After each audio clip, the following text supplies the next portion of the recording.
Hey, loan officers, all of you, especially the ones working at banks, come and work with us over at Cap Direct, a brokerage. At least have a conversation with us. Fill out the information down below, or it's in the first message on all your social sites.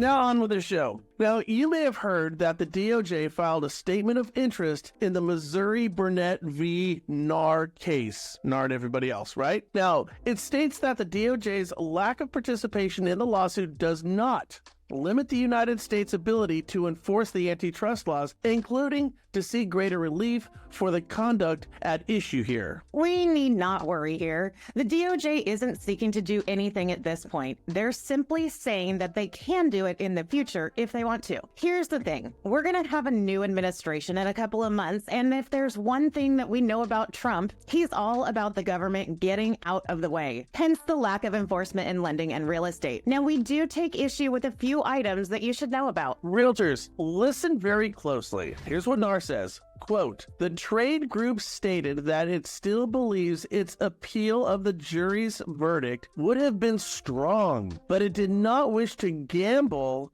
its own existence on an appeal and several more years of litigation. So let me ask you, hearing NAR statement, what is their priority? They don't want to gamble on their very existence, even though they think they can win the case for you. Who is their priority? I mean, listen, if your trade group won't fight for their members, then what good are they? That's exactly when they need to go to battle. And they just decided to pass the baton and threw you under the bus in the process. It's horrible. But let's keep going here, guys. Another NAR statement. Quote, while the settlement was not what NAR wanted, it was the only path guaranteed to avoid a catastrophic outcome. Well, the settlement was not what NAR wanted, but they settled anyways to save their own ass. And they think that this is going to guarantee avoiding a catastrophic outcome? Are they high? Who are their lawyers? This, paves the way for a catastrophic outcome. First, the DOJ just filed a statement of interest which states it ain't over. And NAR knew they would do so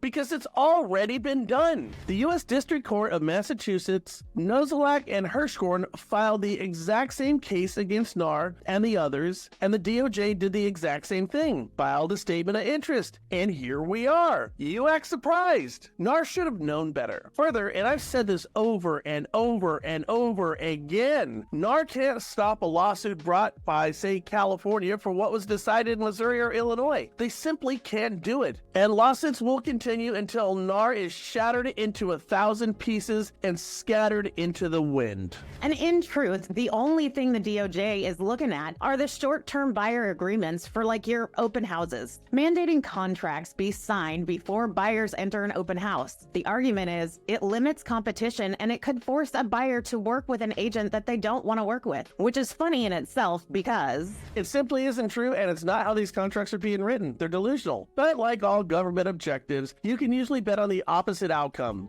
Why? Well, because that's in the DOJ Statement of Interest. They said the United States continues to scrutinize policies and practices in the residential real estate industry that may stifle competition. Here's the deal. If the government just get out, just go away and let the market determine competition. I should be able to, if I were a realtor, demand a 20% commission. Nobody would work with me, but I should be able to do that. The fintech idiotic alternatives to agents ought to be able to do what they want to do. And realtors should be able to do what they want to do too. Let the market find the equilibrium. That's competition. Everything else is just interference. The DOJ, by extension, the federal government, they think buyers and sellers are just too stupid to make good decisions. So they regulate, they interfere, they do everything but allow the market to determine the winner. And in the process, they're flirting with making it all but an impossibility for underserved, low to moderate income, and oftentimes minority communities to get any representation